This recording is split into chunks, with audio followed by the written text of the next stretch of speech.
हमारे पास काफ़ी डिस्ट्रॉयर्स हैं और of course they don't have anything like this. हम अरेबियन सी को और इंडियन ओशन को डोमिनेट करने के लिए सक्षम हैं। कौन से हैं ये बड़े गन जो हमारे पास हैं? फील्ड गन्स हैं, मीडियम गन्स हैं, हैवी मोटर्स हैं, बोफर्स हैं। क्या है ये स्कैल्प मिसाइल और क्यों ये स्पेशल है? पाकिस्तान के किसी भी कोने तक हमारी ये मिसाइल जा सकती है। एयरफोर्स कैसे टारगेट करती है, क्या फेजेस में बेसिकली उनके प्लान चलते हैं? हमारी एयरफोर्स का काम है ये यकीन करना पाकिस्तान का कोई भी जहाज उनके एयर बेसिस से उड़ ना पाए। इंडिया पीओके को एंगेज करेगा और ट्राई करेगा थोड़ा सा उसे पुश बैक करने की। अगर क्षमता देखी जाए हमारी सशस्त्र सेनाओं की तो हम पीओके को किसी भी समय वापस ले सकते हैं।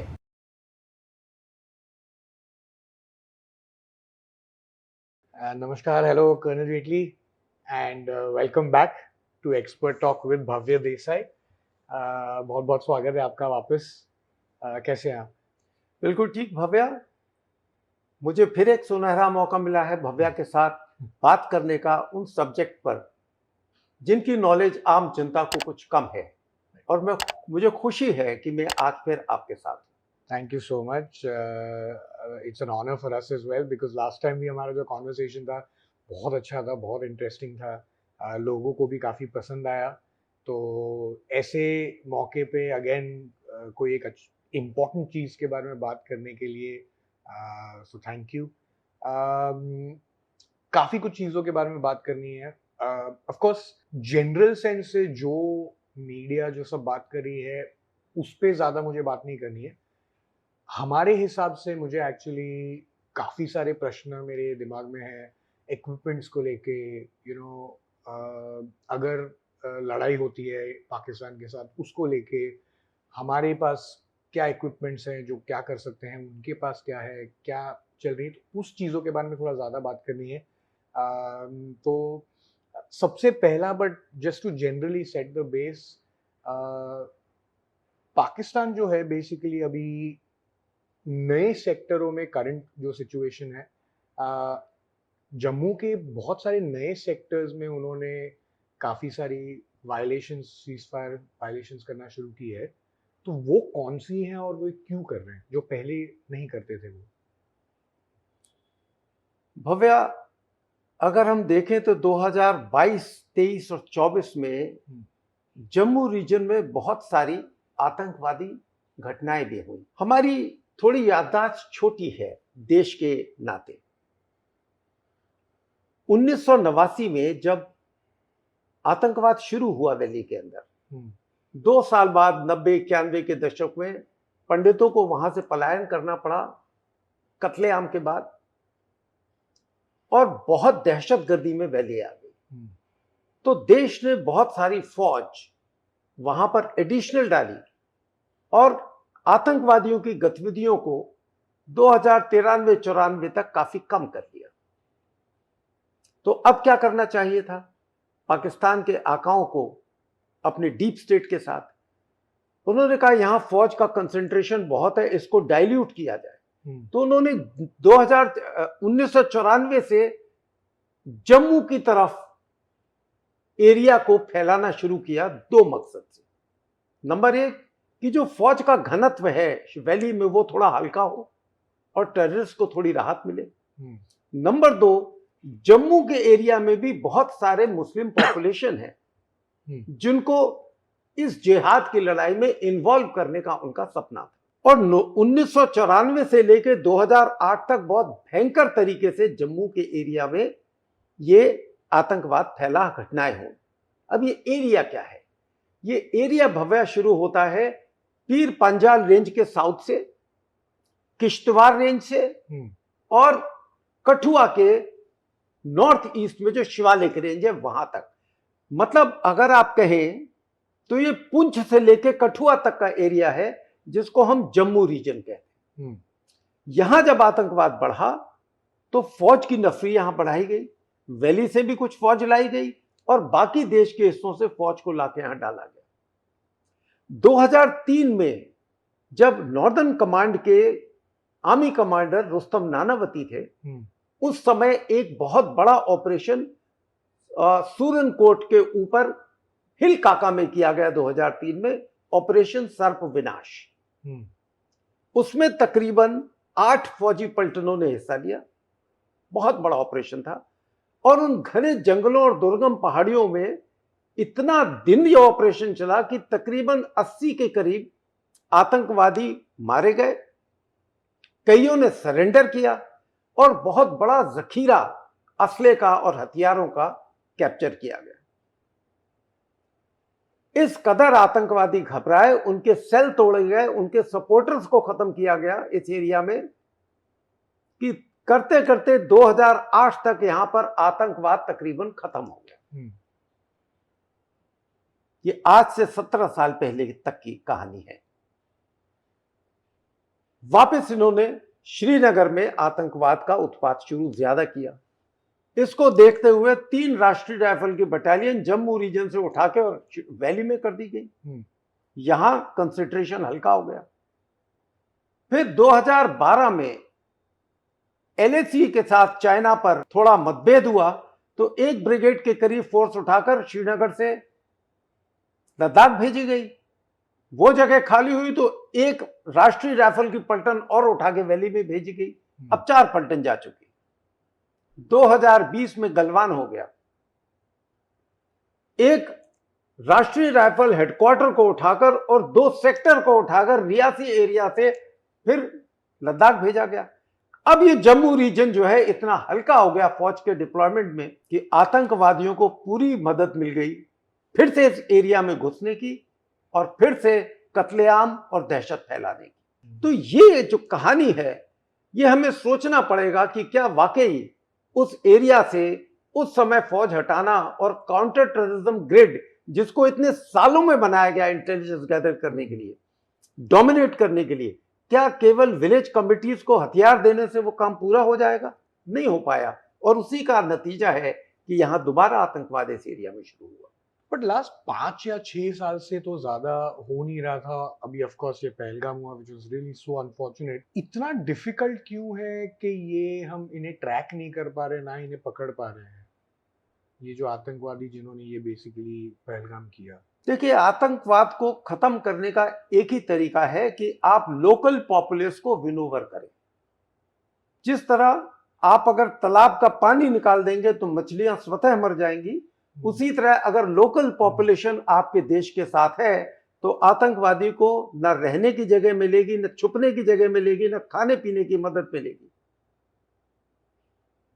इसलिए जरूरी है कि फौज और सिविल एडमिनिस्ट्रेशन मिलकर अमन की राह पे चले, लोगों का दिल जीते। आर्मी इसमें बहुत ऑपरेशंस करती है और जब लोकल पॉपुलेशन आपके साथ है तो फिर आतंकवादियों का उस जगह पनपना और रहना मुश्किल है। But in terms of terrain as well, जैसे फॉर एग्जांपल पुराने भी जो हमारे अगर अटैक्स देखेंगे, जैसे पुलवामा हुआ, ऑफ कोर्स उसके बाद में भी जो दूसरे भी 2-3 बड़े बड़े अटैक्स हुए, तभी with in 100 hours 48 hours like may be 3-4 दिन में हम पकड़ लिया हमने वो टेररिस्ट को। ये time is it because of the terrain या ऐसी कोई लॉजिस्टिकल या जियोग्राफिकल चैलेंज आ रही है जिसकी वजह से ये बहुत डिफिकल्ट हो रहा है? शुरू का समय जो है वो बहुत जरूरी है। हादसे के बाद अगर 8-10 घंटे में आपने एरिया को कॉर्डन कर लिया तो वो इतनी दूर नहीं निकल सकते, मगर 24 घंटे में लोकल की सपोर्ट से कितनी दूर टेररिस्ट निकल जाएगा ये कह नहीं सकते। उसको रास्ते पता है, उसके साथ गाइड है जिसको रास्ते पता है। और अब अगर आप देखें तो हुएवाई के वो क्या है, चाइनीज कंपनी टेलीफोन की, उनके जो है मोबाइल साइज के जो सैटेलाइट टेलीफोन्स हैं वो मिले हैं ताकि वो उनको जीपीएस और सब कुछ लोकेशन दे रहे हैं। पहले जो थोराया और बाकी थे उनका बड़ा तामझाम होता था, मगर इनको पकड़ना, इनको ट्रेस करना बहुत मुश्किल है, इनकी बातों को सुनना बहुत मुश्किल हो रहा है। और ये अभी पता लगा जब टेररिस्ट उधमपुर और बाकी जगह मारे गए कि सबके पास इस तरीके का चाइनीज मेड इक्विपमेंट सैटेलाइट मिल रहा है। और अगर हम चाहते, अगर हमारे पास रिसोर्सेज वहां आसपास होते तो उस एरिया को कॉर्डन किया जा सकता था। मगर 1.5 घंटा तो एम्बुलेंस आने में लग गया। तो आप सोचिए, फौज की नफरी जब कहीं से चलेगी आएगी तो पहलगाम पहुंचने में शाम तो होगी, चाहे अनंत सागर 3-4 घंटे लगेंगे, अनंतनाग से आए, चाहे श्रीनगर की तरफ से आए, चाहे रास्ते में किसी और जगह से आए, चाहे क्रू से आए। Does this ये अपनी इंफ्रास्ट्रक्चरल चैलेंज भी एक्सपोज करता है ऐसे situations? For example having better roads, faster roads, better infrastructure. Like जैसे मैं क्यों पूछ रहा हूँ, बिकॉज अगर फॉर एग्जांपल एक जस्ट थोड़ा ऑफ टॉपिक, बट चाइना के साइड पे अगर हम देखें, देन उनका इंफ्रास्ट्रक्चर और रोडवेज, उन्होंने कनेक्टिविटी इतनी अच्छी बनाई है कि कहाँ पे भी पहुंचने के लिए उन लोग को आधा पौना घंटा, ऐसा कहते हैं ऑफ कोर्स, जो मैंने बहुत पढ़ा भी है। जैसे अभी ये this is a great situation जो एक्चुअली अपनी इंफ्रास्ट्रक्चरल चैलेंज एक्सपोज करता है कि रोड शायद डेवलप नहीं है। देखिए, पहलगाम खास तो एक टूरिस्ट स्पॉट है, उसके आगे बैसारन जो बाकी घाटियां हैं वहां लोग पोनी से जाते हैं, वहां कोई प्रॉपर रोड बहुत अच्छी नहीं। मगर जो बॉर्डर की आप बात कर रहे हैं, वहां पिछले 1-2 दशकों से हिंदुस्तान ने बहुत ज्यादा रोड फैसिलिटी और कम्युनिकेशन इंफ्रास्ट्रक्चर बनाया है, और इन्हीं कम्युनिकेशन इंफ्रास्ट्रक्चर की वजह से गलवान हुआ था। तो अगर आप देखें तो इन टूरिस्ट स्पॉट पे जाने के लिए कुछ तो वजह होगी कि लोकल गाइड और लोकल पिट्ठू वाले, जो लोकल टूर ऑपरेटर्स हैं, वो बैसारन में लेके इतने दिन से जा रहे हैं, हजारों की संख्या में टूरिस्ट जा रहे हैं। और अगर लोकल पुलिस कहती है या लोकल इंटेलिजेंस कहती है कि हमें तो पता ही नहीं था कि बैसारन खुल चुका है, तो कहीं तो हमारी कमजोरी नजर आती है कि हमें यही नहीं पता कि हमारे देश में कहां कौन जा रहा है। एक दूसरे पर ब्लेम डालना कि इजाजत नहीं ली गई बैसारन खोलने की, दूसरा व्यक्ति कह रहा है बैसारन की तो कभी इजाजत नहीं ली जाती थी। तो ये जो चीजें हैं, एक दूसरे पर ब्लेम गेम करना, इससे बेहतर होता कि हमारी इंटेलिजेंस, हमारी पुलिस थोड़ा जागरूक होती, और जो पहलगाम का जिम्मेदार है, डीएम, कलेक्टर या एसएसपी या एसपी, ये उनकी जिम्मेदारी देखना था कि इतने टूरिस्ट जा रहे हैं। जब सरकार ने बोला है कि श्रीनगर जो है आप जाइए, सेफ जगह है अभी 370 हटने के बाद, तो ये लोकल एडमिनिस्ट्रेशन और पुलिस की जिम्मेदारी थी इसको यकीन करना कि हर हालत में टूरिस्ट सेफ। काफी सारी रिपोर्ट्स ऑफ कोर्स मीडिया में आ रही है, तो मेरे दिमाग में एक्चुअली एक प्रश्न आया जो आजकल बहुत फ्लोट भी हो रहा है कि 4 दिन में कि पाकिस्तान के साथ में अगर मुठभेड़ हो गई, वॉर हुई, तो 4 दिन में उनका स्टॉक पाइल खत्म हो जाएगा। ये क्या ये सच है?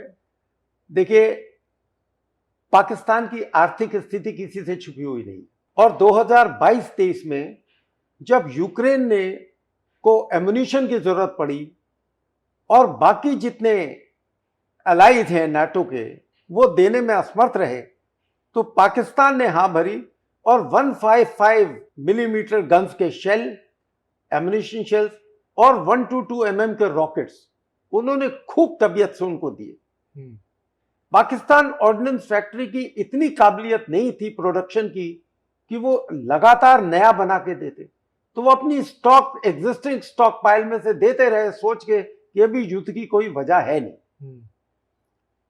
और आप मानेंगे नहीं, 2022-23 के अंदर पाकिस्तान ने $416 मिलियन का एमुनिशन बेचा, जो कि 2021 में कुल $13 मिलियन का बेच पाए थे।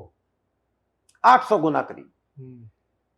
फिर खाली अगर आप देखें 24 में इन्होंने 300 कुछ मिलियन डॉलर का और बेचा, 24 के बिगिनिंग फरवरी मार्च में, ये रिपोर्ट्स हैं। तो अब जब आज की स्थिति हो गई है, हिंदुस्तान के साथ संबंध अच्छे नहीं है, और हिंदुस्तान कह चुका है, हमारे नेता कह चुके हैं कि हम पाकिस्तान को सबक सिखाएंगे, तो पाकिस्तान की मुश्किलें बढ़ी हैं।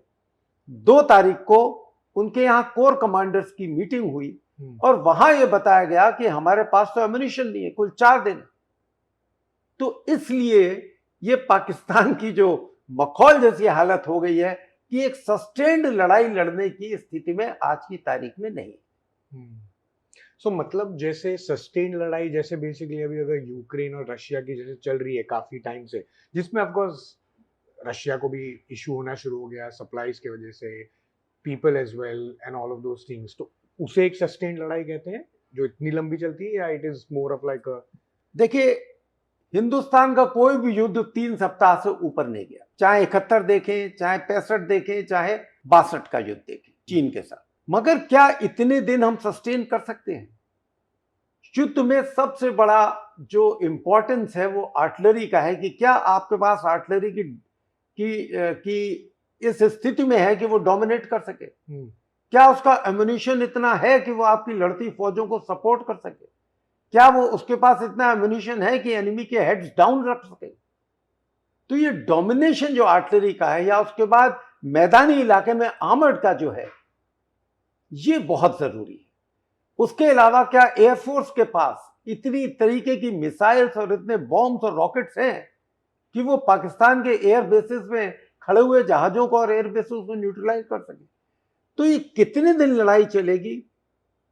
हर लड़ाई के दिन हमारा तकरीबन कितना एक्सपेंडिचर होगा, और हमारी प्रोडक्शन कैपेसिटी कितनी है, कितनी जल्दी हम एक सेकंड लाइन या फर्स्ट लाइन एम्युनिशन जिसमें हथियारों की बात होती है हम बना सकते हैं। और तो ये डिसाइड करता है कि हमारे पास डीजल और पेट्रोल कितना है, कितने दिन का हर देश एक फिक्स करता है। मैं बताऊंगा नहीं यहां पर कि हमारे देश का कितना है, कितना जरूरी है, मिनिमम स्टॉक लेवल कितना आर्मी को गारंटी किया गया है, और कितना कंटिन्यूड सपोर्ट देने का वादा किया गया है। ये हमारे देश ने तय किया हुआ है, जो यहां पर इस जगह में बता नहीं सकता। राइट। मगर हम ऐसी हालत में हैं कि हम एक सस्टेन्ड वॉर लड़ सके। हमने कभी 1, 2, 3 साल की लड़ाई लड़ी नहीं, तो उसके बारे में मैं कह नहीं सकता। मगर हाँ, जिस तरह बाकी लड़ाइयां हमने लड़ी हैं, हम इस हालत में है कि पूरे जोश और खरोश से, पूरे साजो सामान से हम अपना एक सस्टेन्ड बैटल अपने किसी भी पड़ोसी के साथ करने में सक्षम है, चाहे पाकिस्तान हो, चाइना हो, या दोनों फ्रंट हो। ये बहुत इंटरेस्टिंग आपने बात कही। तो एक कंट्री जो है वो एक्चुअली इसके स्टॉक्स के और इसके प्लानिंग बेसिकली कैसे करती है, एक कोई वॉर या वॉर लाइक सिचुएशन या सिनेरियो के लिए, उसके बारे में थोड़ा बोल सकते हैं, बता सकते हैं कुछ? मैं पूरी तरीके से तो उसका जवाब नहीं दूंगा, मगर एक फौज की गणित होती है कि फर्ज करिए अगर एक इन्फेंट्री बटालियन हमले पर जा रही है, तो उस इन्फेंट्री बटालियन को कितनी आर्टिलरी सपोर्ट चाहिएगी। ये एम्युनिशन उसका एक तरीके से गिना जाता है, फर्स्ट लाइन या सेकंड लाइन कितना लगेगा। तो अगर इतने मोर्चों पे इतनी फौज जाएगी, तो उसका किस हिसाब से एम्युनिशन होगा। एम्युनिशन गन तक पहुंचाने के लिए कितना टाइम चाहिए, तो कितने आगे हमको एम्युनिशन डंप खोलने पड़ेंगे। फॉरवर्ड एम्युनिशन डंप है, उसके भी आगे अगर गन्स और आगे जाती हैं, तो एक डिलीवरी टाइम जो है उसको ध्यान में रखते हुए, टर्न अराउंड कितना है गाड़ियों का, इस सब को ध्यान रखते हुए एम्युनिशन डंप को और आगे करना पड़ेगा, ताकि वो मूवमेंट जो है गन्स का और टैंक्स का और इन्फेंट्री का, उसके हिसाब से आगे चले। तो ये एक गणित है, और ये पुरानी लड़ाइयों पर, जो बाकी लड़ाइयां हो रही हैं आसपास मिडिल ईस्ट में या यूरोप में, उनके डेटा पर, और दुश्मन की क्या काबिलियत है, उस पर यह सब निर्भर करता है। और तब जो स्ट्रेटेजिस्ट हैं मिलिट्री के, जो सीनियर लीडर्स हैं, वो बताते हैं कि हम इतना स्टॉक हमारे पास होना चाहिए और इतना हर रोज रिप्लेनिश होना चाहिए। सो ये आर्टिलरी जो आप कहते हैं, जैसे तो दोज आर, ये क्या the big guns, what are the, कौन से हैं ये बड़े गन्स जो हमारे पास है? देखिए, फील्ड गन्स हैं, मीडियम गन्स हैं, हैवी मोटर्स हैं, बोफर्स हैं 155 के। तो 105 mm से लेकर 155 mm तक की आर्टिलरी गन्स अलग अलग, और मोटर्स अलग अलग कैलिबर्स की होती है। तो बेसिकली हाउइट्जर्स और ये जो, जी हाँ, इंटरेस्टिंग, मोटर्स, गन्स, हाउइट्जर्स तीनों श्रेणी में। ओके। पाकिस्तान के पास करंटली अभी क्या एयरक्राफ्ट और कौन से प्लेन्स वो ऑपरेट कर रहे हैं, और कहाँ के हैं, कौन से मेक्स हैं? देखिए, पाकिस्तान के पास सबसे ज्यादा चाइना के हैं, J-10 पुराने हैं, JF-17 तकरीबन 150, 75 के करीब उनके पास F-16 है अमेरिका के, मिराज 2000 भी उनके पास तकरीबन 150 के करीब है। तो सब कुल मिला के उनके फाइटर जेट्स की अगर नफरी देखी जाए तो 450 के आसपास है। अब इसमें ऑफ रोड कितने हैं या कितने कैनिबलाइज कर लिए गए हैं मैं कह नहीं सकता, मगर जो डेटा ओपन सोशल मीडिया पर नेटवर्किंग पे अवेलेबल है वो तकरीबन 450-455 के करीब उनके एयरक्राफ्ट दिखाता है। राइट। मगर हाँ, उनका सबसे बड़ा दोस्त चीन है और चीन की अपनी फैक्ट्री है और चीन की एयरक्राफ्ट फैक्ट्री जो है काफी मजबूत है। उनमें काबिलियत है एयरक्राफ्ट बनाकर और देने की, क्योंकि वो इंजन या किसी भी चीज पर हमारी तरह निर्भर नहीं किसी विदेशी देश पर, वो सब कुछ खुद बना रहे। तो क्या अगर जरूरत पड़ती है तो लड़ाई के दौरान क्या चीन से उनको मदद मिलेगी? मेरी सोच में यस, हर संभव मदद मिलेगी। और वहीं अगर आप देखें तो भारत के पास भी आज की तारीख में जो खबरें चल रही हैं उसमें है कि 42 स्क्वाड्रन होने चाहिए, मगर तकरीबन 31 स्क्वाड्रन जो सोशल मीडिया में नेटवर्किंग पर अवेलेबल है ओपन सोर्स में, वो तकरीबन इतना बताते हैं, तो वो भी तकरीबन 450 के करीब हवाई जहाज है। हाँ, आप कह सकते हैं थोड़ा सुपीरियर है, काफी सुपीरियर है, जैसे सुखोई 30 है, राफेल है, तो ये सुपीरियर एयरक्राफ्ट है, एवैक्स है हमारे। तो इन चीजों के हिसाब से कन्वेंशनली हमारी सुपीरियर फोर्स है, हमारा इक्विपमेंट उनसे बेहतर है, और हमारी फैक्ट्री जो तेजस जब बनाना रोल आउट करना शुरू कर देगी, अभी थोड़ी सी दिक्कत जीई के इंजन को लेके है, जहां वो प्रॉब्लम सॉल्व हुई तो हम बड़ी तेजी से इसका उत्पादन शुरू करेंगे और एयरफोर्स को जितने जहाज चाहिए वो मिलेंगे। राइट। कंपेरेबल बात करते हैं, जैसे आपने बोला J-10, तो J-10 की मतलब जो कैपेबिलिटीज है थोड़े से ओल्डर हैं जो आप कह रहे हैं, तो उसके कंपैरिजन में इंडिया के पास कौन सा डिटरेंट या कौन सा एयरक्राफ्ट होगा? देखिए, J-10 बहुत पुराने हैं उनके। हमारे पास मिराज 2000 है, हमारे पास सुखोई है, हमारे पास राफेल है, हमारे पास मिग 29 है, जगुआर है, ये इन्वेंट्री हमारी इन जहाजों की। राइट। और ये सुपीरियर जहाज। पाकिस्तान का सबसे सुपीरियर जहाज जो है वो JF-17 है, और इस JF-17 के लिए उन्होंने अभी PL-15 मिसाइल जो है राइट लेके हमको मीडिया को दिखाना शुरू किया कि देखिए हमारे पास PL-15 मिसाइल आ गई। तो ये जो चीजें हैं सब चाइना से आ रही हैं, और चाइना ही उनका एक सप्लायर है, और इसके बदले में पाकिस्तान कितना चाइना को वापस दे सकता है या उसे अपनी जमीन गंवानी पड़ेगी हम्बम तोता की तरह, तो कह नहीं सकते इसके बारे में। राइट। ये मिसाइल्स के बारे में भी बात करते हैं, आपने मिसाइल्स के बारे में बोला, बहुत इंटरेस्टिंग है ये।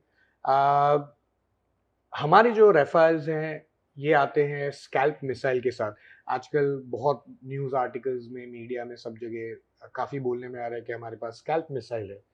क्या है ये स्कैल्प मिसाइल और क्यों ये स्पेशल है? स्कैल्प जो है वो MBDA बना रहा है, मैन्युफैक्चरर है। ये 3 देशों की कंपनियां मर्ज हुई और तब ये कंपनी बनी। ये मिसाइल के क्षेत्र में दुनिया की बहुत जानी मानी कंपनी है। इसमें मात्रा BAE फ्रांस का है, लियोनार्डो इटली का है, और ब्रिटिश एयरफोर्स UK का है, जिन्होंने तीनों ने मिलकर ये मिसाइल बनाई। अब स्कैल्प मिसाइल जो है ये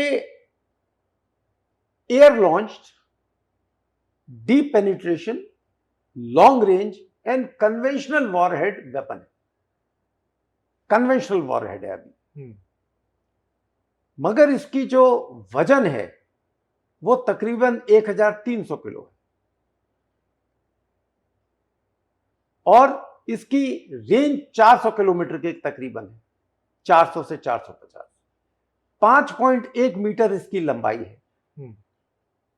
मगर इस एयर टू सरफेस मिसाइल का जो स्पीड है वो 0.8 मैक है, मतलब सबसोनिक। ये राफेल जहाज से शूट की जा सकती। तो आप सोचिए 450 किलोमीटर, मतलब पाकिस्तान के किसी भी कोने तक हमारी ये मिसाइल जा सकती है। खाली मैं जो जमीन से फायर करने वाली या नेवी से फायर करने वाली, जल और थल से या सबमरीन से फायर करने वाली मिसाइलों की बात नहीं कर रहा हूं। केवल स्कैल्प की अगर बात करें तो राफेल जहाज किसी भी जगह से पाकिस्तान को एंगेज कर सकता है, मतलब beyond visual range, beyond 400 kilometre, मतलब बीवीआर। जी हाँ, बीवीआर। इंटरेस्टिंग। ओके, सो कौन से, तो बेसिकली कौन से टारगेट्स जो हैं वो एक्चुअली ये एंगेज कर सकता है? Anything anywhere in Pakistan?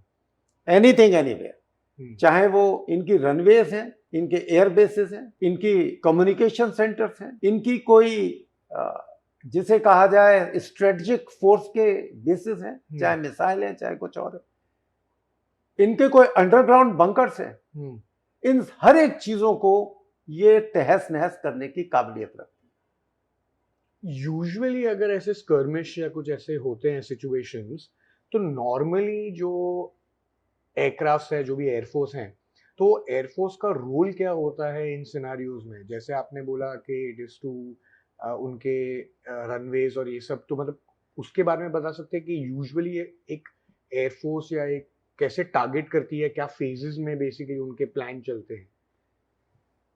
Bhavya, जितनी भी पिछले 20 साल 25 साल में लड़ाइयां हुई हैं, वो जमीनी लड़ाई से शुरू नहीं होती।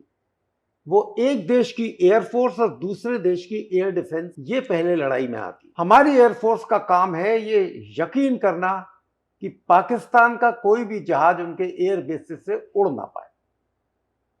अगर उड़ने में सक्षम हो गया तो अपने टारगेट तक पहुंच ना पाए, उसको रास्ते में रोका जाए, डिस्ट्रॉय किया जाए। जिसके लिए एयर टू एयर मिसाइल्स हैं, आपने डॉग फाइट्स का सुना होगा, इतनी पिक्चर्स है, राइट। उसके बाद ग्राउंड सिस्टम है, अब S-400 भी इंडिया में आ गया।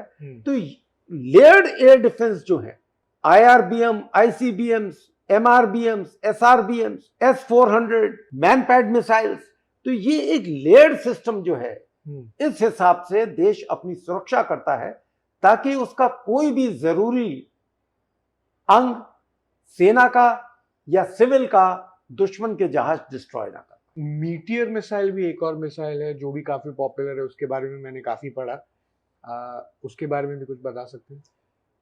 मीटियोर जो है वो सुखोई और राफेल दोनों के साथ फायर की जा सकती है। ये air to air missile, 190 KG तकरीबन इसका वजन है और 3.1 मीटर लंबी है। स्कैल्प एयर टू सरफेस है 5.1 मीटर, ये 3.1 मीटर, और 190 किलो इसका वजन है। स्कैल्प का 1300 है, इसलिए इसकी स्पीड जो है वो 3 मैक है, सुपरसोनिक स्पीड। राइट।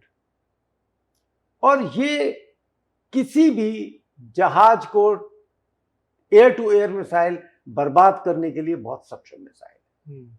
और दोनों ही हमारे लीडिंग एयरक्राफ्ट सुखोई और राफेल दोनों से फायर की जा सकती है। तकरीबन अगर आप कहें तो स्कैल्प जो था हमारे पास 300 यूनिट आए थे 36 राफेल के साथ। अब क्योंकि नेवी को और 26 राफेल मिलने की बात चल रही है, तो उनके साथ फिर एक फिक्स्ड हमारी सरकार ने तय किया होगा कि कितनी स्कैल्प और आएंगी। स्कैल्प को जो है वो स्टॉर्म शैडो मिसाइल के नाम से भी जानते हैं। राइट। इसकी जो मीटियोर मिसाइल है उसकी रेंज क्या है? मीटियोर की रेंज शायद मेरे ख्याल 150 किलोमीटर से 200 किलोमीटर के बीच में। ओके, तो बेसिकली वो थोड़ी डॉग फाइट के लिए ज्यादा है, थोड़े क्लोज कॉम्बैट के लिए ज्यादा है in terms of aircraft. Air to air missile. Right, right. Pakistan के जो एयरक्राफ्ट है लाइक JF-17 और ऐसे जो है चाइनीज मेड, क्या वो भी काफी ऐसी कैपेबिलिटीज रखते हैं इंडिया को के साथ में, अगर ऐसा सिनेरियो आ गया air force to air force? PL-15 missile China की तकरीबन इसी रेंज में आती है, मगर इसको एक गेम चेंजर का नाम दिया गया है JF-17 को PL-15 के साथ, क्योंकि इसका जो रडार है वो 160 किलोमीटर दूर से ट्रैकिंग शुरू कर सकता है। JLF 7A और सम रडार का उसका नाम है, काफी काबिल चाइनीज रडार है। जबकि राफेल का रडार जो है वो पल्स डॉपलर है और तकरीबन 70 किलोमीटर के करीब मेरे ख्याल वो डिटेक्ट कर सकता है। 70 किलोमीटर बहुत रेंज है एयर टू एयर मिसाइल के लिए, और इससे ज्यादा क्या आपको चाहिए। मगर हाँ, उनके पास भी अगर देखा जाए तो वेपन सिस्टम अच्छे हैं। चाइनीज इंडस्ट्री अच्छा कर रही है, और उनके जहाज अभी अगर आप देखें तो उन्होंने जनरेशन 6 जहाज जो बनाया है स्टेल्थ, वो अभी अमेरिका रशिया नहीं बना पाए। जिस तरह मिसाइल टेक्नोलॉजी में इंडिया हर एक देश के बराबर है। हमने भी आईसीबीएम बनाई है अग्नि 5 जो 8000 किलोमीटर तक मार कर रही है। तो कुल 7 तो देश हैं आईसीबीएम के लिए, 6-7, India, US, Russia, UK, France और नॉर्थ कोरिया, इजराइल, बस मेरे ख्याल ये 7 कंट्री हैं जिनके पास आईसीबीएम है, और हिंदुस्तान उनमें है। तो हमारी मिसाइल टेक्नोलॉजी बहुत अच्छी है, और बहुत जल्दी हमारी एयरक्राफ्ट मैन्युफैक्चरिंग और प्रोडक्शन कैपेबिलिटी भी बढ़ेंगी, हर हालत में बढ़ेंगी। राइट। ये PL-15 जो इतनी बात की जा रही है ये मिसाइल के बारे में, उसके बारे में थोड़ा बताइए। PL-15 जो है वो JF-17 के साथ फायर की जाती है। उसके बाद PL-17 उनका और वर्जन आया है जो कि और एडवांस J-35 के साथ और बाकी के साथ वो मैचअप करेंगे। इसकी भी रेंज तकरीबन 300 किलोमीटर के ऊपर है। सो मैंने काफी रिपोर्ट्स पढ़ी है कि इंडिया ने लॉइटरिंग म्यूनिशंस भी अपने बॉर्डर्स पे डिप्लॉय किए हैं। Is that true? भव्या, पहले दर्शकों को यह समझना जरूरी है कि लॉइटरिंग एम्यूनिशन क्या है। फायर एंड फॉरगेट सुना है लोगों ने, गाइडेड मिसाइल सुनी है, तो ये लॉइटरिंग म्यूनिशन क्या है? ये लॉइटरिंग म्यूनिशन जो है, इसका दूसरा नाम अगर मैं बताऊं, कामाकाजी ड्रोन या सुसाइड ड्रोन, इसके नाम से दुनिया में जाने जाते हैं। ओके। अब क्योंकि ड्रोन है तो इनकी एक काबिलियत है कि टारगेट के ऊपर होवर कर सकते हैं, और जब कोई टारगेट स्पॉट हो उस एरिया में तो उस पर जाकर हमला करके उसको डिस्ट्रॉय कर सकते हैं। इससे फायदा क्या है?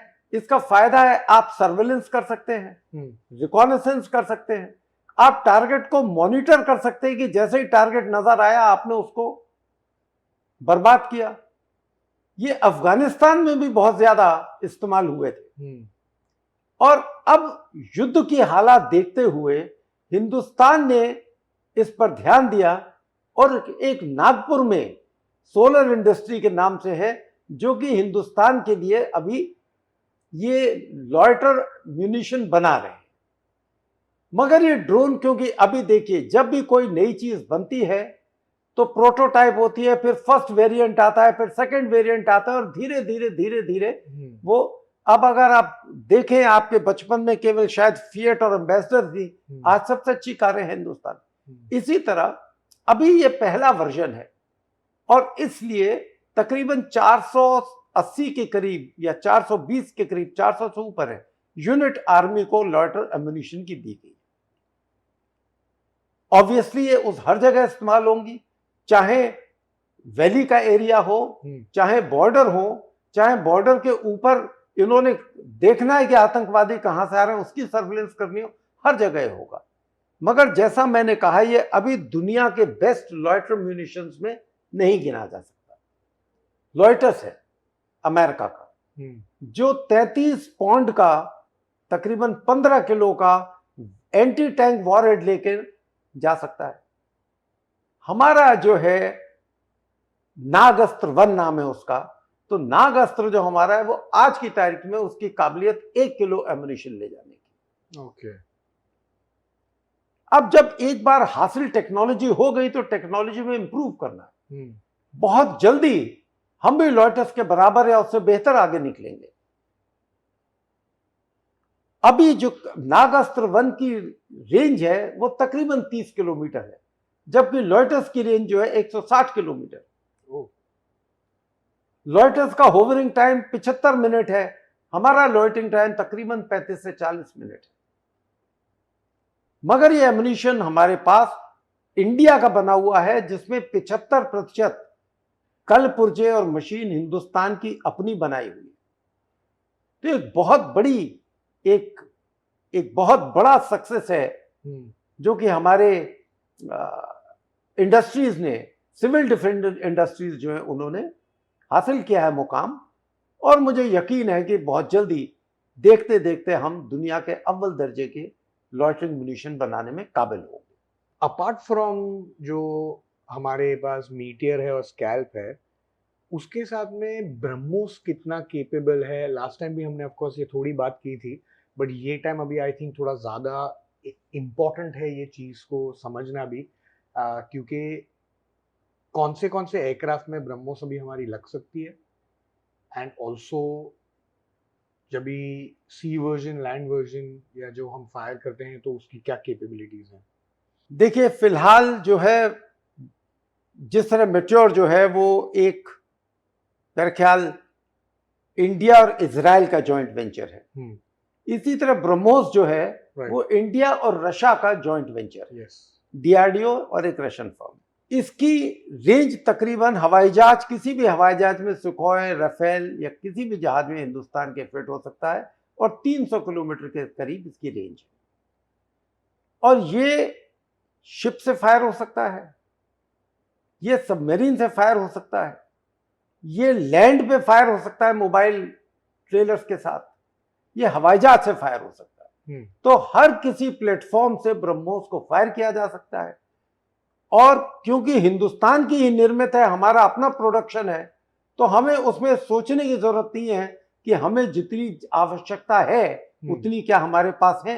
अवश्य है, और प्रोडक्शन लाइन हमारे पास, तो हम जितना चाहेंगे उनको बनाएंगे। बहुत ही केपेबल मिसाइल है, और सबसे अच्छी बात है कि इसकी स्पीड 3 मैक है, 3 मैक के ऊपर, जो कि बाकी चाहे स्कैल्प हो या जेएसएस एएम या कुछ ऐसा अमेरिका की है जो कि लॉकहीड मार्टिन बना रहा है, उसकी रेंज जरूर ज्यादा है 900 किलोमीटर, मगर उसकी स्पीड जो है 0.7 मैक है, स्कैल्प से भी कम है, जबकि ब्रह्मोस की 3 मैक है।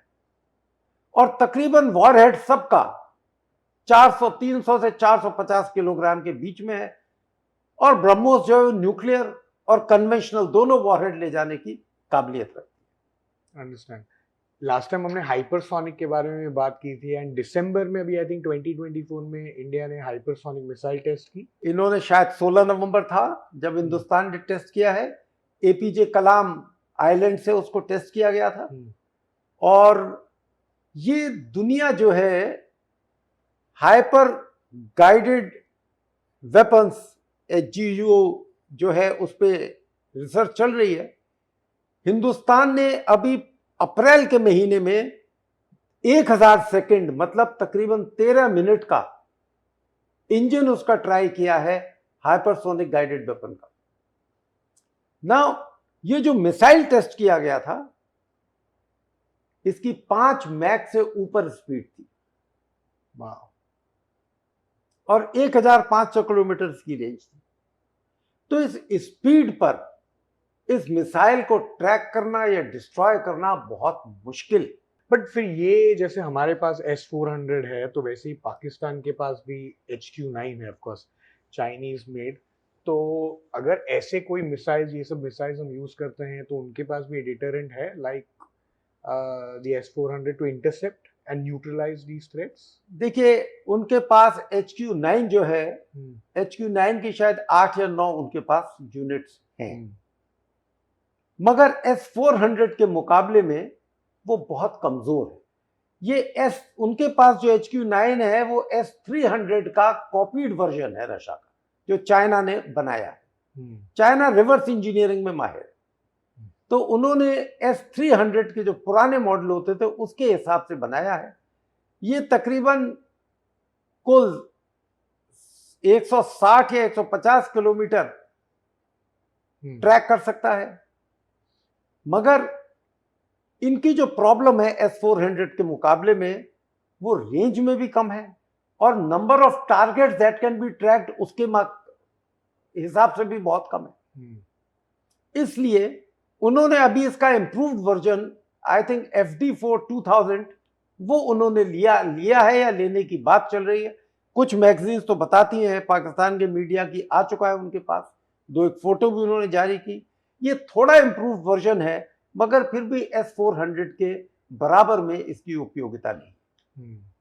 पर हमारे पास भी अभी 3 ही S400 है और आई थिंक और आने आने वाले हैं, हैं। 2 आने वाले। एनी टाइमलाइन कब तक आने की क्षमता है, या बिकॉज रशिया भी एंगेज्ड है, उनके खुद के प्रॉब्लम्स में, उसके वजह से डिलेज हैं शायद। देखिए, रशिया से जितना इक्विपमेंट आना था या यूक्रेन से जितने साजो सामान आने थे, इंजन या बाकी चीजें, वो इसीलिए डिलेड है कि वो अपनी लड़ाई में उलझे हुए हैं और लोकल प्रोडक्शन जो है उनका उन्हीं की केवल।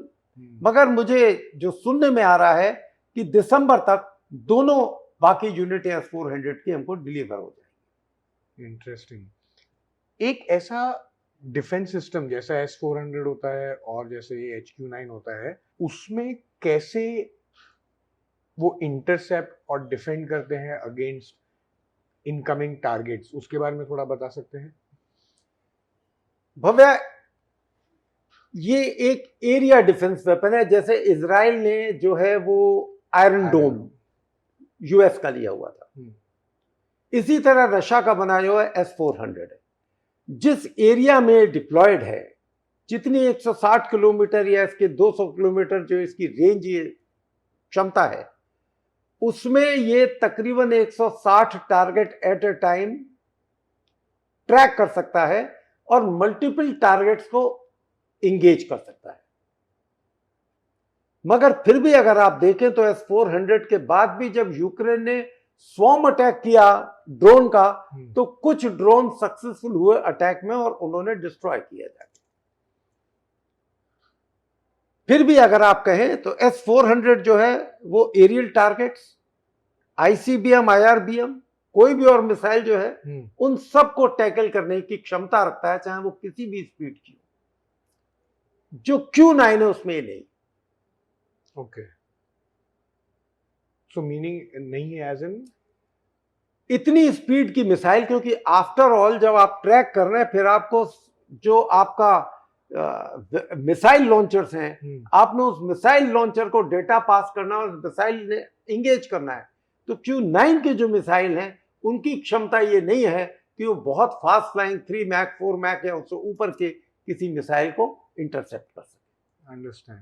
सो बेसिकली ये जैसे आप बोल रहे हैं कि ये ट्रैक करते हैं 160 और टारगेट्स को एंड देन एंगेज करने की क्षमता रखते हैं, तो ये मतलब अगर कोई भी इनकमिंग थ्रेट आता है in terms of a missile और even aircraft and all of these things, तो ये ऑटोमेटिकली ट्रैक करके ये डिप्लॉय करते हैं, और is there somebody who actually has to give the command कि okay you can intercept it, और ये ऑटो पे रहता है? देखिए, ह्यूमन टच तो हर मशीन पे होगा। किस टारगेट को एंगेज करना है वो आपको, हर यूनिट को, हर लॉन्चर को आपको बताना पड़ेगा। आप उसको डेटा जो है वो आप डेटा पास कर रहे हैं, आप उसको वर्ड कमांड नहीं दे रहे। तो इसमें फ्रैक्शन ऑफ सेकंड का काम है, और इसलिए it is quick response weapon system and very swift engagement of any aerial target. Understand. So ये बॉर्डर्स के तरफ देन, बिकॉज उनका भी ऐसा defence system of course deployed है, हमारा भी S400 डिप्लॉयड है, तो ये सिनेरियोज में जब भी एयरफोर्स भी एक्चुअली एक दूसरे के साथ मुठभेड़ होती है, तो देन उसमें ये सब systems then they don't ideally deploy, कि ये डिप्लॉय करके यूज होते हैं? हर चीज में जितना इलेक्ट्रॉनिक इक्विपमेंट इस्तेमाल होगा उतना उस इक्विपमेंट के साथ छेड़छाड़ की जा सकती है। कितने जैमर्स हैं, क्या आप उसकी इक्विपमेंट की फ्रीक्वेंसी को पहचान सकते हैं? तो ये जो इलेक्ट्रॉनिक काउंटर मेजर्स और इलेक्ट्रॉनिक काउंटर मेजर्स हैं, ये हर एक देश की अपनी काबिलियत है, अपनी उनकी बनाई हुई तरक्की है, अपने जैमर्स हैं। तो इन सब का इस्तेमाल किया जाता है। जब आज से मुद्दत पहले, तकरीबन 4 दशक पहले, 5 साढ़े 4 दशक पहले, जब रशिया अफगानिस्तान में गया तो उसने सैटेलाइट, US सैटेलाइट बहुत कम होती थी, उनको भी उसने कवर कर लिया था। जब रशिया लैंड कर गया तब पता लगा लोगों को कि Russia is landed. So every country has this capability. और जो भी इलेक्ट्रॉनिक इक्विपमेंट है उसका तोड़ निकाले जाएगा, और अगर जो इक्विपमेंट उसका तोड़ निकाल रहा है तो उस इक्विपमेंट का काउंटर मेजर देखा जाएगा। तो ये ईसीएम और ईसीसीएम जो है, इसकी एक आपस में रेस है कि कितनी जल्दी हम दुश्मन के इक्विपमेंट की फ्रीक्वेंसी जान सकते हैं, कितनी जल्दी उसको जैम कर सकते हैं, कितनी जल्दी उसको मिसगाइड कर सकते हैं। जैसे मिसाइल में आपने देखा कि मिसाइल जहाज पर फायर होती है तो शैफ्ट ड्रॉप कर देता है, तो आईआर मिसाइल वो शैफ्ट की तरफ निकल जाती है। तो यही सारा तरकीब है और यही तकनीक है जिसपे सारी वेपन इंडस्ट्रीज चल रही है। एक पर्टिकुलर हथियार बनाता है, दूसरी कंपनी उस हथियार का तोड़ बनाती है, इसीलिए बाजार चल रहा है। राइट। ये आपने मिसाइल के बारे में बात की। आईएनएस सूरत ने अभी एक एमएसरैम को टेस्ट फायर किया, if I am not mistaken. What was that about? INS Surat जो है वो एक स्टेल्थ मिसाइल डिस्ट्रॉयर है, और खासियत ये है हर शिप जो बनता है वो एक खास क्लास का बनता है। रशियन क्लासेस अलग है, इंडियन अलग है। ये विशाखापत्तनम क्लास का चौथा शिप है जो हिंदुस्तान में बना है, और ये मसगांव डॉक ने बनाया है, जिसमें 80% हिस्से पुर्जे हिंदुस्तानी। बहुत बड़ी काबिलियत है देश की। 24 तारीख को इसने अरेबियन सी में मीडियम रेंज जो सरफेस टू एयर मिसाइल जो है, surface to surface missile launch करी। अब जब हम कहते हैं short range ballistic missile, medium range, IRBM, ICBM, ये क्या कैटेगरी है? जो भी बैलिस्टिक मिसाइल 300 से लेके 1000 किलोमीटर तक आती है, मार करती है, उसको जो है हम शॉर्ट रेंज एसआरबीएम कहते हैं। ओके। अब मीडियम रेंज 1000 से 350 किलोमीटर की रेंज में है। पाकिस्तान के पास शाहीन 3 जो उनकी है वो 2700 किलोमीटर की है, तो वो मीडियम रेंज पर आकर उनकी मिसाइल की तकनीक खत्म हो गई। उसके बाद है आईआरबीएम 3500 से 5500 किलोमीटर की रेंज, वो आईआरबीएम है, हिंदुस्तान ने वो भी बनाई हुई है। फिर पृथ्वी 5 आप देखें तो आईसीबीएम है 5500 से लेके 8000 या उससे ऊपर। हम 8000 किलोमीटर तक की मारक क्षमता की पृथ्वी 5 बना चुके हैं। तो ये मिसाइल जो है जो सूरत ने फायर की है वो तकरीबन 450 किलोमीटर की रेंज की मिसाइल थी। तो आप देखें तो वो शॉर्ट रेंज में ही आती है, और एक अच्छी मिसाइल है। हिंदुस्तान ने देखा है कि हमारी ताकत कितनी है, कैपेबिलिटी कितनी है, और अगर शिप जब पाकिस्तान के वाटर्स के बाहर खड़ा होगा या पाकिस्तान के नजदीक खड़ा होगा तो कितनी आसानी से, कितनी दूर से वो कराची पोर्ट को या ग्वादर को डोमिनेट करके डिस्ट्रॉय करेगा।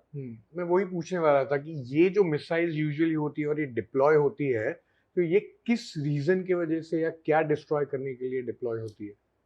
देखिए, शिप, दुश्मन का शिप, दुश्मन के डॉक्स, दुश्मन का कोई डंप एमुनिशन का, दुश्मन का कोई कम्युनिकेशन सेंटर या सिटी, जो भी आपको डिस्ट्रॉय करना है उस रेंज के नीचे इसके टारगेट्स को दिए जाएंगे कोऑर्डिनेट्स, और उस पर बड़ी ही एक्यूरेसी के साथ मिसाइल गिरेगी।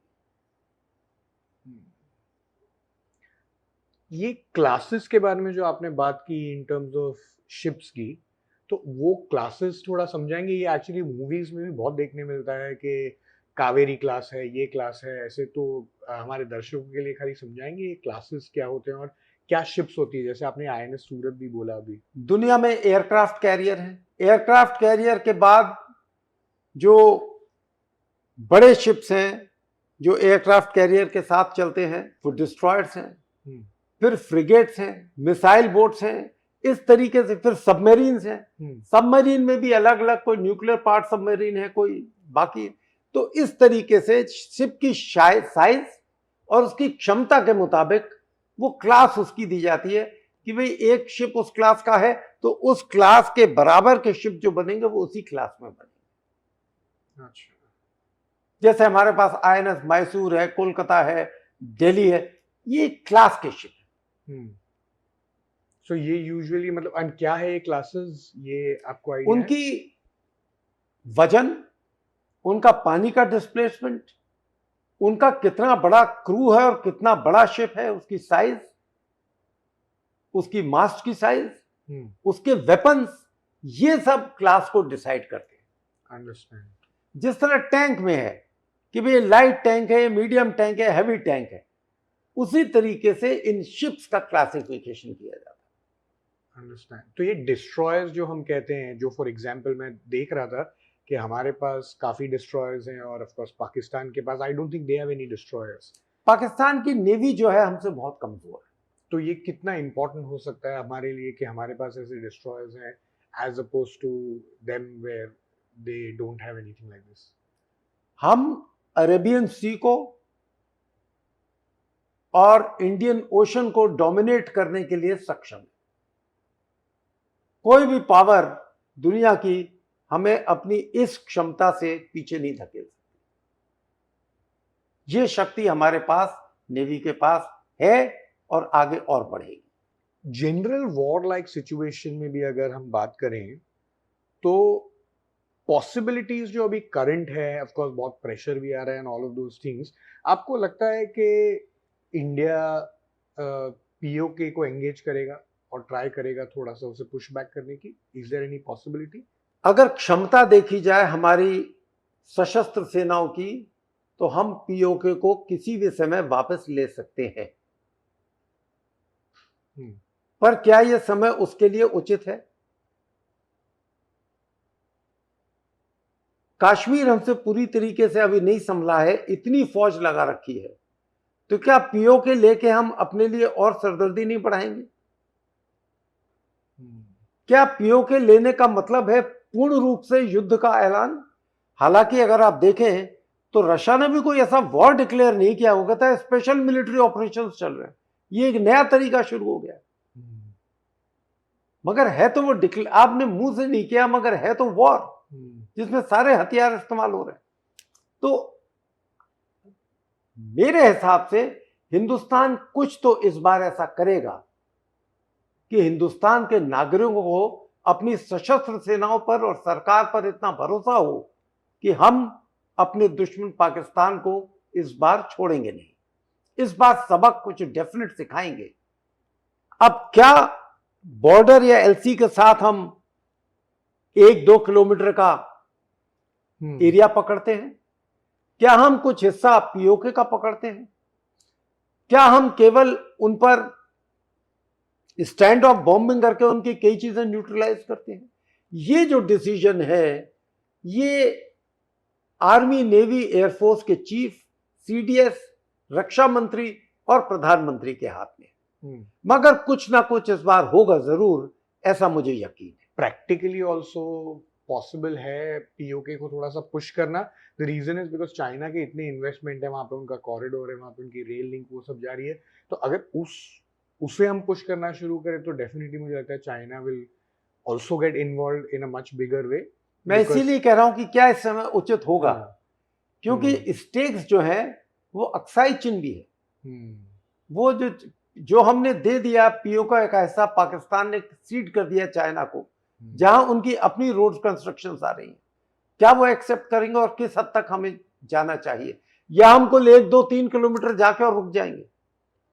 ये एक स्ट्रेटेजिक डिसीजन है, कहां तक जाना, कितना घुसना और पाकिस्तान को किस हद तक प्रताड़ित करना, उनको सजा देना उनके इस आतंकवाद की।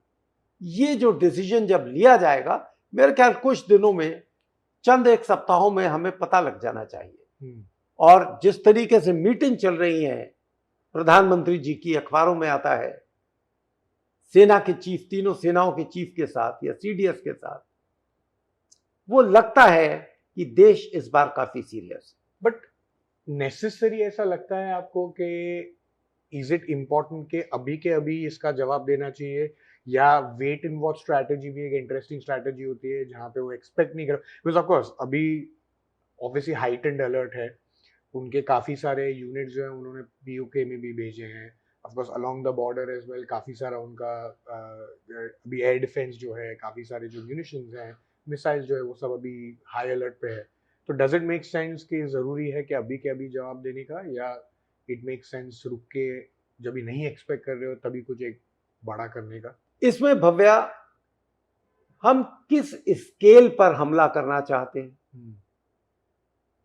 हम किस स्केल पर पाकिस्तान को पनिश करना चाहते हैं, उसके लिए हमें कितनी फौज की नफरी चाहिए, उस नफरी को जगह पर पहुंचाने के लिए और प्लान बनाने के लिए कितना टाइम चाहिए, उसको लॉजिस्टिक सपोर्ट पहुंचाने के लिए हमें कितना टाइम चाहिए, और एक सरप्राइज का एलिमेंट जो कि अभी जैसा आपने कहा कि पाकिस्तान को पता है कुछ होने वाला, तो क्या हम उस सरप्राइज एलिमेंट को इस्तेमाल करें जब वो भी सोच रहे हैं कि अब शायद कुछ नहीं होने वाला।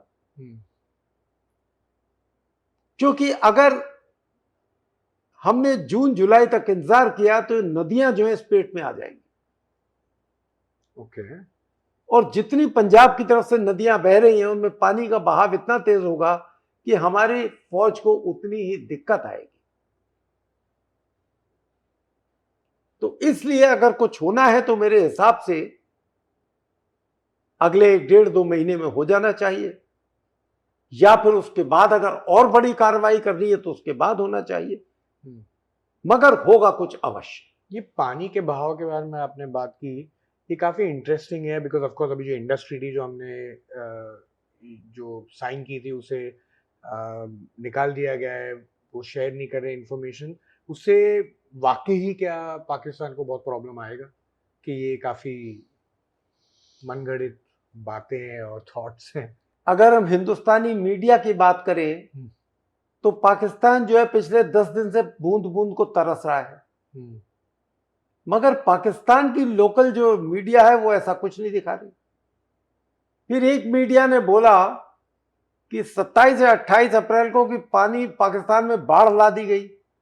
कोई ऐसी बाढ़ भी नहीं आई, क्योंकि मेरी जो समझ है कई लोग सोशल मीडिया पर अपने तर्क दे रहे हैं, कई टीवी चैनल्स पर लोग अपना ज्ञान दे रहे हैं, अपनी समझ से बता रहे हैं, मगर जो मेरी सोच और मेरी रिसर्च कहती है, भारत ने पिछले 70, 72, 74 साल में जो ईस्टर्न 3 रिवर हैं उनको तो साध लिया है। 95 से 97% पानी रोकने की क्षमता हमारी है। वहां भी 3 से 5% पानी जो है ट्रिकल करके पाकिस्तान में जा रहा है, मगर कुल 3 से 5%। मगर जो वेस्टर्न 3 रिवर है जो कि पाकिस्तान के लिए डेडिकेट की गई है इंडस वाटर ट्रीटी में, उन पर भारत को अभी तक खाली run of the river project बनाने की सैंक्शन थी। ये इंटरनेशनल ट्रीटी है और भारत ने इस ट्रीटी को मान्य माना। 2 या 3 उसने हाइड्रो प्रोजेक्ट बनाए, हाइड्रो इलेक्ट्रिक प्रोजेक्ट, उनमें छोटे रिजर्वायर हैं, डैम्स नहीं है बड़े। पानी आता है नदी का, हमें बिजली पैदा करने के काम आता है और फिर वापस नदी में निकल जाता है। तो वहां मेरे हिसाब से, मेरी नॉलेज से, भारत के पास क्षमता नहीं है, ऐसे डैम नहीं है जिनके साथ हम पानी एकदम से रोक सके या बहाव को कम कर सके। फिलहाल तो वैसे ही लीन पीरियड में है सारी नदियां, और मई जैसे होगा जून में जाएगा और लीन पीरियड शुरू हो जाएगा।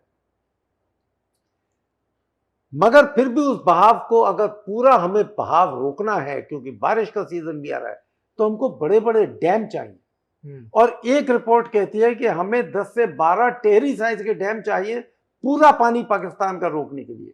उनमें दशकों लगेंगे, 10, 12, 15 साल लग सकते हैं। मगर हां, देश ने इस बारे में सोचना शुरू किया है। जरूर कुछ कैनाल बनाई जाएंगी जिससे इनका पानी डाइवर्ट किया जा सके, कुछ समय लगेगा, मगर देश ने कदम इस दिशा में उठाया है और जल्दी 1-2 साल में उनका पानी काफी हद तक रोकने की और डाइवर्ट करने की क्षमता हम पैदा कर लेंगे। तो करंटली मतलब ऐसा कोई सिचुएशन या सिनेरियो नहीं है जहां पे हम ये एक्चुअली कर रहे हैं अभी, बिकॉज लीन पीरियड चल रहा है इसीलिए ऑटोमेटिकली थोड़ा सा वहां पे ड्रॉट लाइक सिचुएशन है।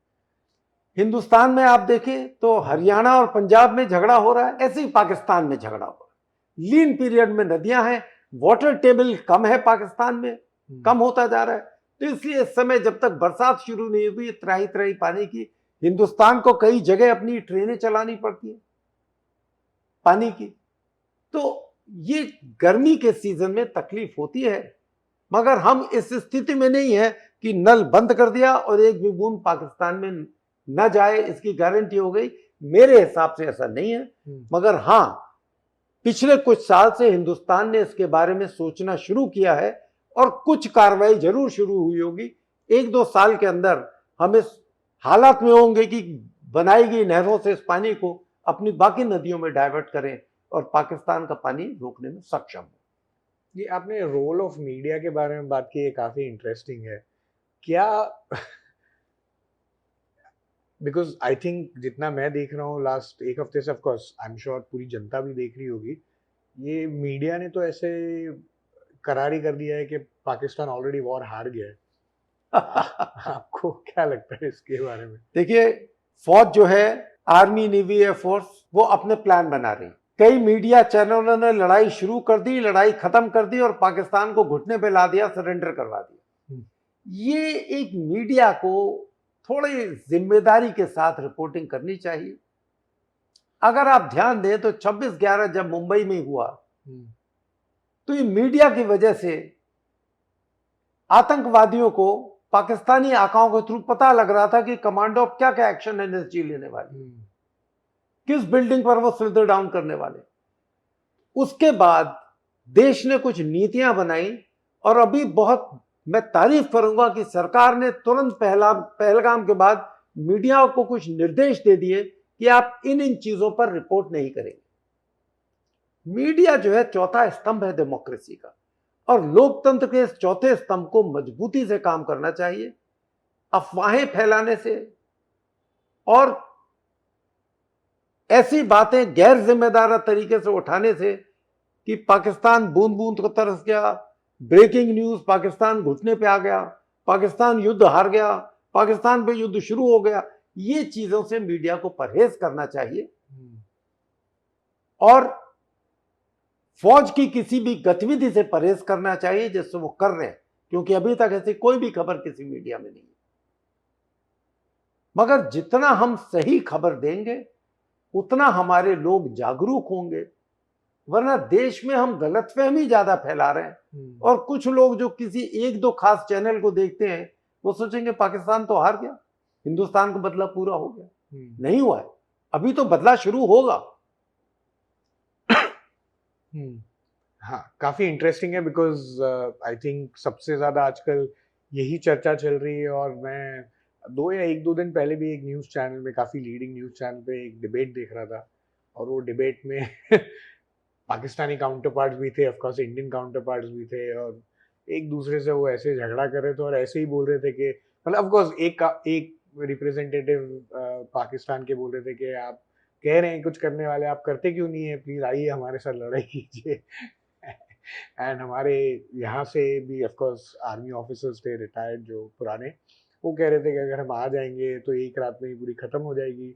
मुझे भी काफी ये चाइल्डिश बातें लगी बिकॉज ऐसे वो बहस करते हैं वैसे just for the name of debate types. It was quite funny, it was मतलब प्रोडक्टिव तो कुछ कॉन्वर्सेशन में उसमें था नहीं, इट जस्ट सीम्ड लाइक मडस्लिंगिंग मोर। जब रशिया ने यूक्रेन पर हमला किया तो दुनिया कह रही थी 1 महीने में यूक्रेन घुटने टेक देगा और रशिया का काबू हो जाएगा। 3 साल हो गए, आज तक यूक्रेन लड़ रहा है। हाँ, अपने बूते पर नहीं, नाटो और अलाइंस के बूते पर लड़ रहा है, मगर लड़ रहा है।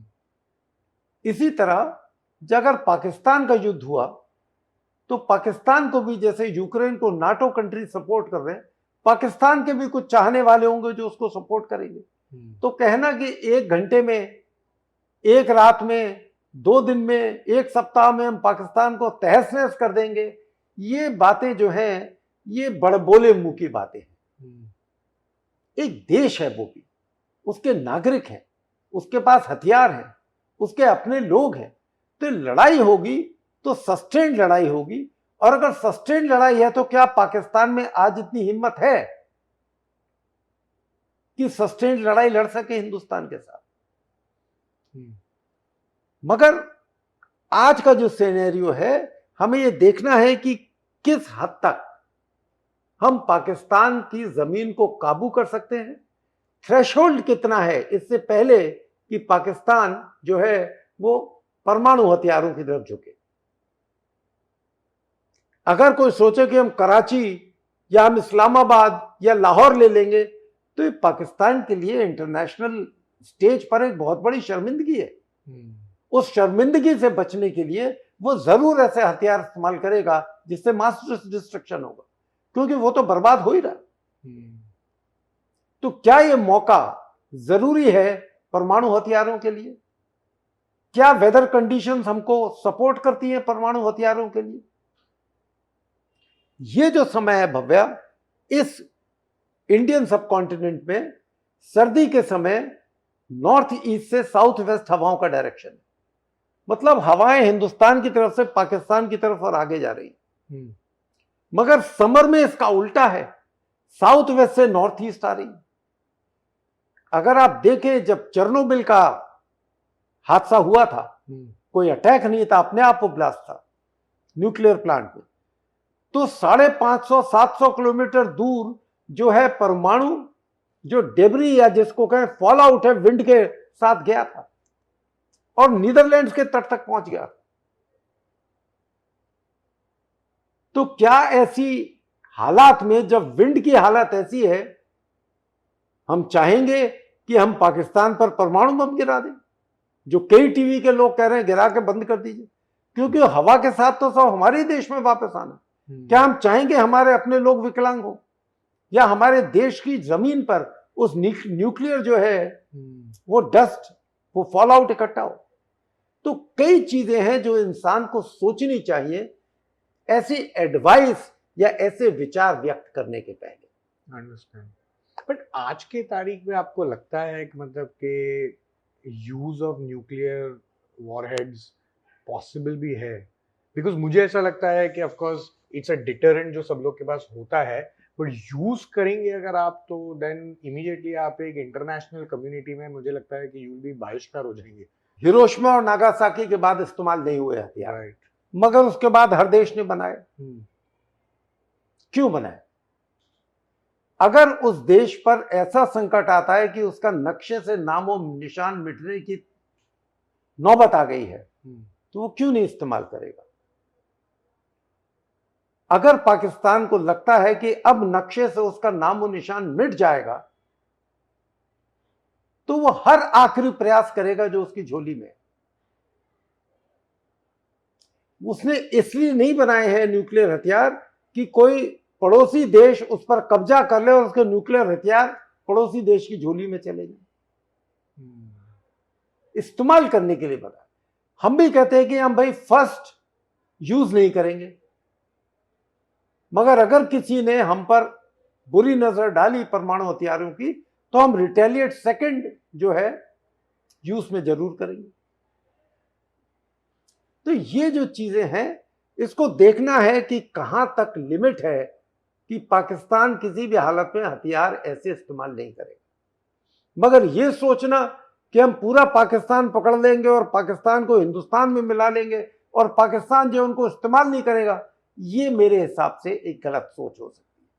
प्रोटोकॉल के हिसाब से ऐसे मिसाइल्स भी जो रहते हैं, हमारा जो सिस्टम ऑफ प्रोसीजर है वो अलग है और पाकिस्तान का अलग है। देखिए, मैं पाकिस्तान के प्रोसीजर्स के बारे में तो इतना कह नहीं सकता, मगर उनका भी एक कुछ तो प्रोसीजर होगा। परमाणु हथियार का बटन किसी के पास तो होगा देश में। अमेरिका में प्रेसिडेंट के पास है, हमारे यहाँ प्राइम मिनिस्टर के हाथ में है। ऐसे ही जो है वो पाकिस्तान में भी, चाहे आर्मी चीफ के हाथ में दिया हो, चाहे किसी खास समय पर जाके आर्मी चीफ के हाथ में दिया जाए, मगर फाइनली एक डिसीजन जब देश लेगा ऐसे हथियार इस्तेमाल करने के लिए, तो उसकी कोई तो ओहदेदार होगा, जिम्मेदार, जो कि उस देश के जनता के लिए, उस देश के लोगों के लिए जिम्मेदार है कि हमने क्यों इस्तेमाल किया और कब किया। Interesting, great, thank you so much colonel Jaitley. Of course always a pleasure. इतने सारे सवाल और इतने सारे इंटरेस्टिंग अपडेट्स देने के लिए। हमेशा जब भी मैं आपसे बात करता हूँ बहुत मज़ा आता है, बिकॉज बहुत सारे प्रश्न जो मेरे दिमाग में आते हैं वो एक्चुअली इतने क्लैरिटी से आप एक्चुअली उसे समझाते हैं और उसे आंसर करते हैं। तो आई होप कि ये टाइम भी दर्शकों को काफ़ी पसंद आए और अच्छा लगे। Thank you Bhavya, it's a pleasure to be on your talk show. आपके सवाल करने का तरीका और आपकी गहरी रिसर्च हमेशा आपके गेस्ट स्पीकर को उस हद तक प्रिपरेशन करने के लिए मजबूर करती है कि वो ढंग से बात करे और आम मीडिया की तरह दाएं बाएं बहक ना पाए। बहुत बहुत शुक्रिया। Thank you so much. Thanks a lot.